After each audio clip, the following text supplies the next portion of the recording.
As aparições do frade resultam em momentos de tensão. Homem de posses, deixou um dia a vida terrena para vestir um hábito que se colocasse entre ele e as tentações. Nesse momento, deixou o seu dinheiro à velha Francisca e à jovem Joaninha. Mas por que o terá feito? Que o liga àquelas criaturas? Frade, bem, tal como o Garrett o mostra através de Frei Diniz, era de facto a personagem que não tinha compreendido que a sociedade tinha evoluído. Tinha forçosamente que mudar a estrutura do Portugal velho, não é? Francisca cegou de tanto chorar as sucessivas visitas da morte que lhe levou os pais de ambos os netos. E como se não bastasse, um dia o próprio Carlos partiu, não para o outro mundo, mas para uma guerra que a velha mulher não compreendia. Por fim, ainda tem de ouvir o seu confessor, Frei Diniz, amaldiçoar Carlos e essa sua tropa de inimigos de Deus.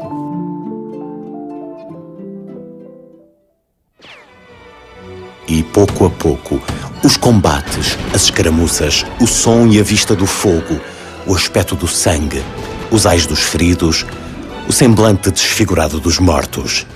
A guerra, enfim, em todas as suas formas, se lhes tornou uma coisa familiar, ordinária.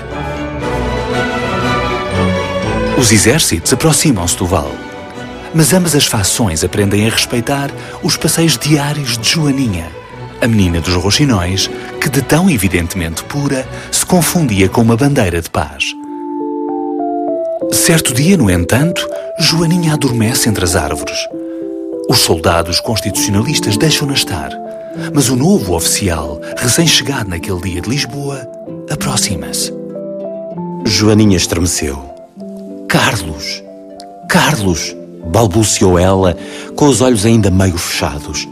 Carlos, meu primo, meu irmão. Era então o desaparecido Carlos, o filho pródigo que se alistara numa das frentes, quem ali se revelava. Que resultaria deste encontro inesperado? E, sobretudo, que guerra era esta, afinal? Vamos por partes. Para compreender tudo, é necessário contar primeiro uma outra história.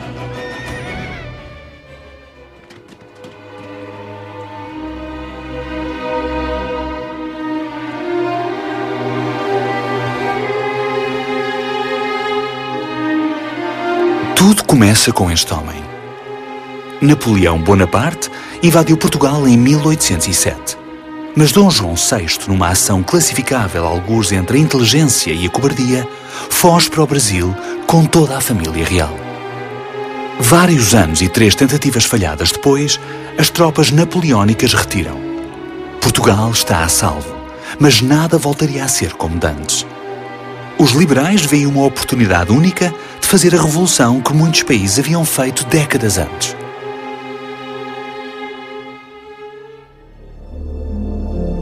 Contra a vontade da família, Dom João VI regressa no ano seguinte, deixando o filho Pedro como regente de um Brasil que tem agora características autonómicas especiais. Os liberais só autorizam o desembarque do rei depois de o fazer jurar a Constituição Revolucionária. Mas os equilíbrios eram delicados. Pressionado pelos constitucionalistas a regressar e reduzir o Brasil à sua condição original de colónia, o príncipe Dom Pedro faz exatamente o oposto. Proclama a independência com o célebre Grito do Ipiranga e torna-se imperador do Brasil. O descontentamento aumenta em Portugal e na corte, e em 1823, o irmão mais novo de Dom Pedro, Dom Miguel, conduz a Vila Francada, um golpe de regresso ao absolutismo organizado em conspiração com a mãe, Dona Carlota Joaquina. Percebemos agora a partida de Garrett para o exílio inglês. O absolutismo ainda mal tinha ido a enterrar e já ressuscitava. E que acontece ao escritor desterrado? Uma nova mudança. Um ano depois, já em França, escrevia Camões e Dona Branca, os poemas fundadores do romantismo português. Basicamente, com a introdução dos poemas, ou com a publicação desses poemas Camões e Dona Branca, aliás, fora de Portugal, visto que Garrett estava ainda exilado, essa publicação permite, de alguma forma, sistematizar algumas mudanças que na realidade se faziam sentir na literatura portuguesa já desde o século XVIII. Diz-me evidentemente que a experiência do exílio foi para Garrett e também para Herculano, mas neste caso para Garrett, um veículo extremamente relevante para o conhecimento do romantismo e também para a vivência de certos mitos românticos, como esse do poeta exilhado, perseguido, solitário, saudoso da pátria, etc. É aqui que tudo se cruza. Literatura e política, ficção e vida real. É difícil dizer onde começa uma e acaba outra. Vejamos. O romantismo nasce por oposição ao racionalismo do século anterior. Coloca o indivíduo no centro das atenções, o drama humano, o amor, a tragédia, o sonho, a morte, os desejos de fuga.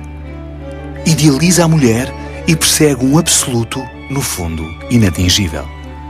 No caso português, os ideais utópicos do romantismo acabariam por coincidir, afinal, com os do liberalismo, a regeneração, a refundação do país. Mas em que ponto se encontrava a luta desses liberais? Num ponto difícil. Em abril de 1824, Dom Miguel tenta novo golpe contra o pai. Cerca o Palácio Real e até prende ministros. Dom João VI perde a paciência e expulsa o filho para Viena. Mas 2 anos depois, o rei morre em circunstâncias anormais, pairando a suspeita de envenenamento. Dom Pedro I do Brasil não quer ser Dom Pedro IV de Portugal, embora saiba que só ele pode resolver aquela charada transatlântica. Vem então a Lisboa pela primeira vez desde criança. É rei por 1 semana. Prepara uma carta constitucional que é um meio termo entre liberais e absolutistas e entrega a coroa à filha, a futura Dona Maria II. A pequena Maria, contudo, não tem senão 7 anos, pelo que Pedro ordena que o irmão Miguel case com a sobrinha e assegura a regência até que ela atinja a maioridade. Neste inesperado volte-face, Dom Miguel regressa de Viena, jura tudo o que lhe pedem e Dom Pedro regressa ao Brasil.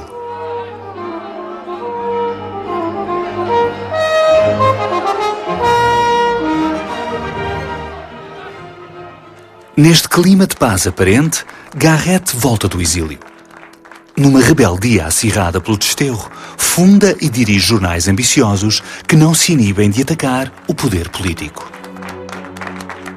Mas foi tal a militância desses jornais, numa época extremamente convulsa, que o cronista teve de acabar, porque a censura cortava tanto que ele diz não é mais de homem de consciência continuar a escrever com tal grilhão. É então que funda o Português, o jornal, o grande jornal, de 1826-1827, é preso, está 3 meses no Limoeiro, porque, segundo o governo, nessa altura já virado não para o liberalismo, mas para as forças absolutistas que tinham cada vez maior influência, Garrett é preso com os seus companheiros da redação do jornal e está 3 meses sem culpa formada e depois o jornal é perseguido, acaba por acabar.